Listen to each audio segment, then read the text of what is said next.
நீங்கள் நினைக்கிறீங்க ரட்சிக்கப்பட்டனால தான் என் வாழ்க்கை இப்படி இருக்குது, இந்த பைபிளை தூக்குனதுனால தான் என் வாழ்க்கை இப்படி இருக்குது, நான் சத்தியத்தில் நடக்கிறதுனால தான் இப்படி என் வாழ்க்கை இருக்குது. நினைக்கவே நினைக்காதீங்க.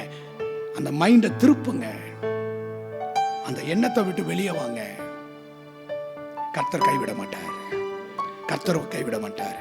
இப்ப இங்க இவனுக்கு, இந்த யாக்கோப்புக்கு இருக்கிற இந்த பாதுகாப்பு வளையமே எதுவென்றால், நீர் எனக்கு தேவனாய் இருப்பீர். ஆமே. கர்த்தரை நீங்க தெய்வமா கொண்டிருப்பீங்கன்னா உங்க வாழ்க்கையில நீங்க பாக்கியவான்கள்ங்க, நீங்க பாக்கியவான்கள்.